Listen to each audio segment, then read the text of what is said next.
नमस्कार दोस्तों, दर्शनम एजुकेशन यूट्यूब चैनल में आपका स्वागत है।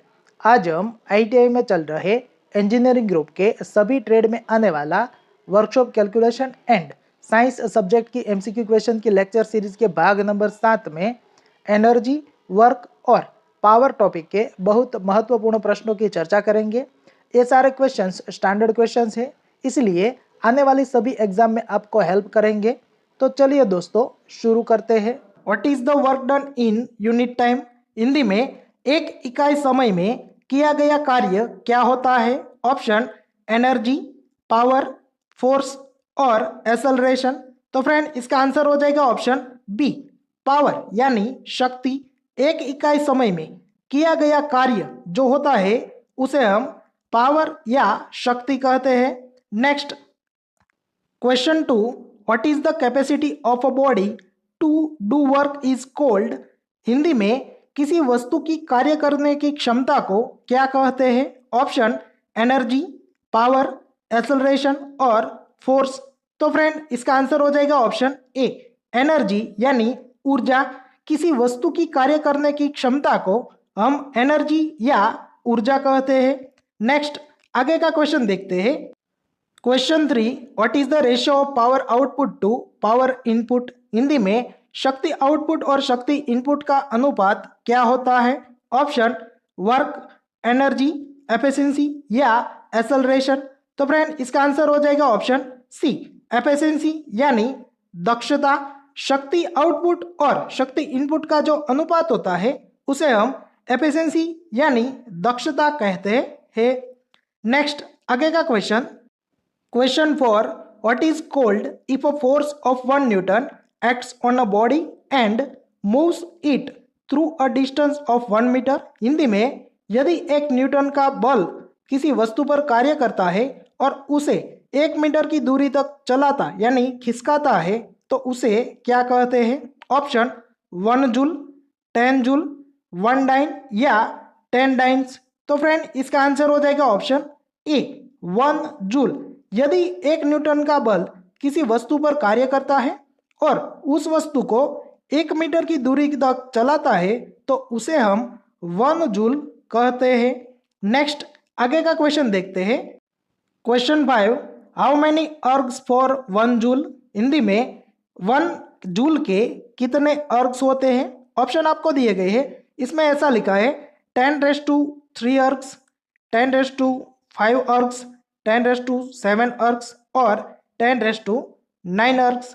तो फ्रेंड इसका जो आंसर है वो हो जाएगा ऑप्शन सी, 10⁻7 अर्ग्स। मतलब के 1 joule is equal to 1 crore ergs. Next आगे का क्वेश्चन देखते हैं। Question 6, how many newtons for 1 kilogram? Hindi में 1 किलोग्राम में कितने न्यूटन होते हैं? ऑप्शन 981 न्यूटन्स, 98.1 न्यूटन्स, 9.81 न्यूटन्स और 0.98 न्यूटन्स। तो फ्रेंड इसका आंसर हो जाएगा ऑप्शन सी, 1 किलोग्राम में 9.81 न्यूटन्स होते हैं। नेक्स्ट आगे का क्वेश्चन देखते हैं। How many watts for 1 horse power in metric system? Hindi में मैट्रिक सिस्टम में 1 हॉर्स पावर में कितने वॉट्स होते हैं? ऑप्शन आपको दिए गए हैं 725.5 वॉट्स, 735.5 वॉट्स, 745.5 वॉट्स और 755.5 वॉट्स।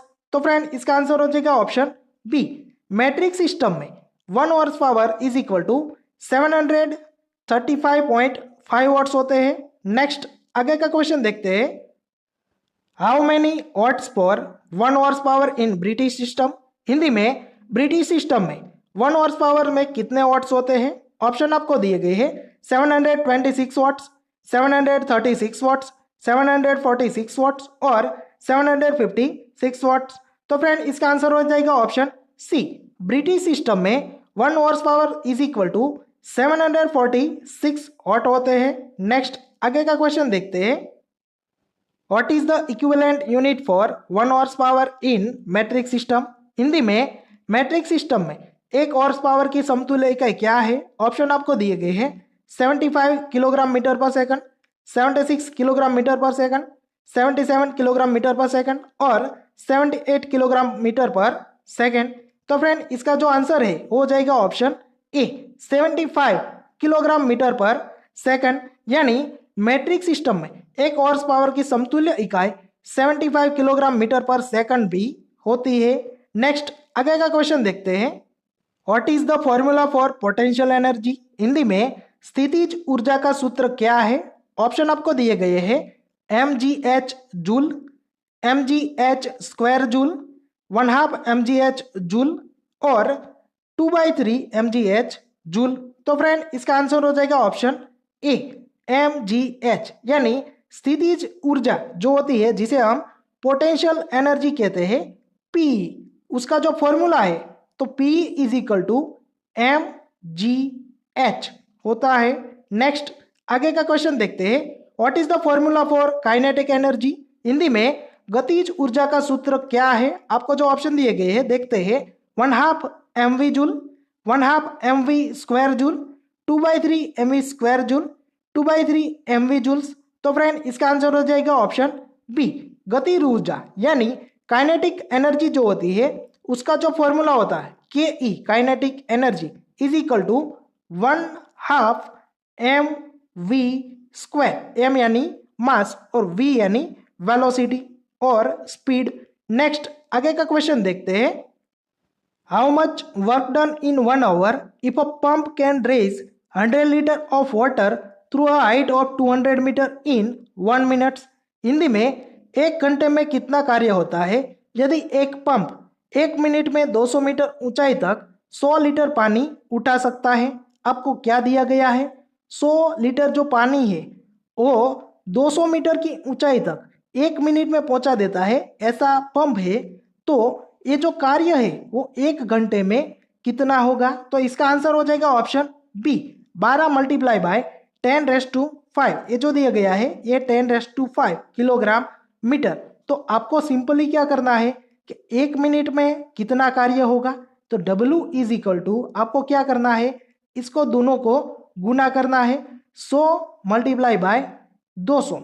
100 को आप 200 से मल्टीप्लाई करना है क्योंकि W work is equal to क्या हो जाएगा, जो मास है और जो उसको हाइट तक ले जाता है यानी ऊंचाई तक ले जाता है या खिसकाता है जो भी है उसको आप मल्टीप्लाई करोगे तो क्या आंसर आ जाएगा? ये आंसर आ जाएगा 20,000। ओके, ये आंसर आ जाएगा 20,000। तो ये जो 20,000 है वो वर्क कितने समय में होता है? 1 मिनट में होता है। तो 1 घंटे में कितना होगा? तो 1 घंटे के लिए आपको क्या करना पड़ेगा कि एक जो मिनट है उसे 60 बार मल्टीप्लाई करना पड़ेगा। तो ये जो 20,000 है उसको आप क्या करोगे, 20,000 मल्टीप्लाई बाय 60, यानी 20,000 को हम 60 से गुना करेंगे क्योंकि हमें जो आंसर चाहिए वो घंटे में चाहिए। ये जो 20,000 का वर्क है वो 1 मिनट में हो जाता है। तो 20,000 को आप 60 से मल्टीप्लाई करोगे तो आंसर हो जाएगा 12 और 12 के बाद में आएंगे 5 शून्य, 5 टाइम शून्य, तो क्या हो जाएगा 10⁵ और इसका जो यूनिट है वो हो जाएगा केजी मीटर। नेक्स्ट आगे का क्वेश्चन देखते हैं। What is the work done if a force of 250 newtons act upon a body and the body has been moved through a distance of 15 meters? Hindi में यदि 250 न्यूटन का बल किसी वस्तु पर कार्य करता है और वस्तु 15 मीटर की दूरी तक चलती है तो कितना कार्य होगा? ऑप्शन आप देख सकते हैं और इसका आंसर हो जाएगा ऑप्शन डी 3750 जूल्स। सिंपल आपको क्या करना है, वर्क फाइंड करना है। W is equal to F multiply by D। F यानी क्या हो जाएगा, बल फोर्स हो जाएगा और D यानी डिस्टेंस कितनी दूरी तक चलता है।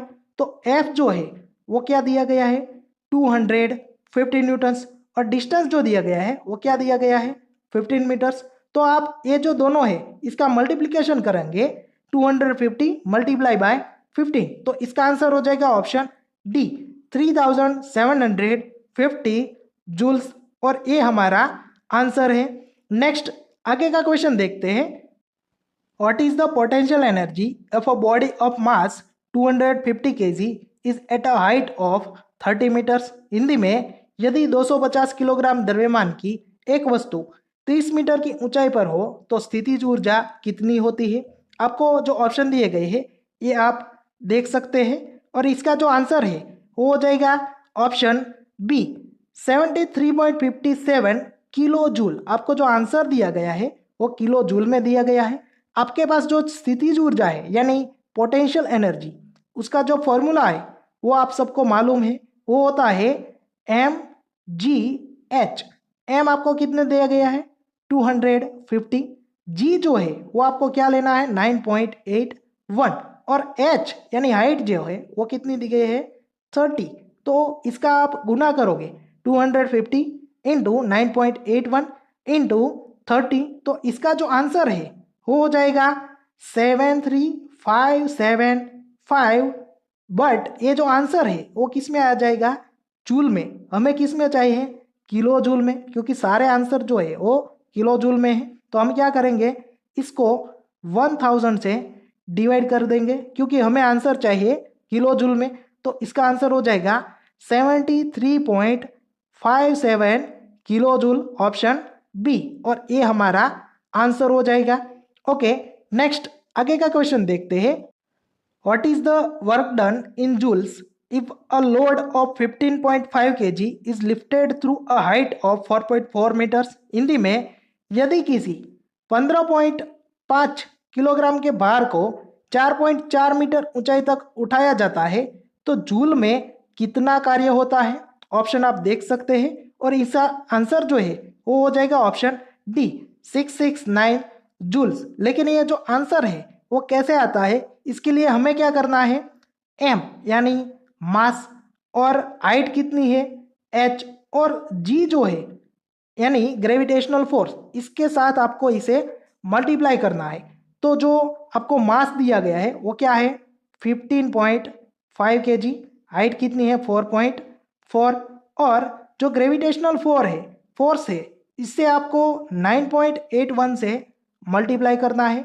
तो 15.5 मल्टीप्लाई बाय 4.4 मल्टीप्लाई बाय 9.81, तो इसका जो आंसर है वो हो जाएगा 669.042 जूल। यानी ये जो है वो बहुत छोटा अंक है, इसलिए इसका जो राउंड फिगर है वो हो जाएगा 669 जूल्स, ऑप्शन डी, और ये हमारा आंसर है। नेक्स्ट आगे का क्वेश्चन देखते हैं। What is the kinetic energy of a bullet of mass 5 gram travels with a speed of 500 metre per second. Hindi में, एक 5 ग्राम द्रव्यमान की बुलेट जो कि 500 मीटर पर सेकंड की स्पीड से चलती है तो गतिज ऊर्जा क्या होती है। आपको जो ऑप्शन दिए गए हैं ये आप देख सकते हैं और फ्रेंड इसका जो आंसर है वो होता है ऑप्शन बी 625 जूल्स। लेकिन आंसर कैसे आएगा, इसके लिए हमारे पास जो काइनेटिक एनर्जी का फॉर्मूला है वो क्या है 1/2 mv²। ओके, तो m जो है मास वो किलोग्राम में होना चाहिए, लेकिन हमें जो दिया गया है वो किस में दिया गया है ग्राम में दिया गया है। तो ग्राम में से हमें इसको किलोग्राम में कन्वर्ट करना पड़ेगा। तो कन्वर्ट करने के लिए छोटा यूनिट से बड़ा यूनिट में जाने के लिए हमें उसे डिवाइड करना पड़ता है। तो कैसे आगे कैलकुलेशन होगा 1/2 ऐसे ही लिख दीजिए इंटू मल्टीप्लाई बाय m।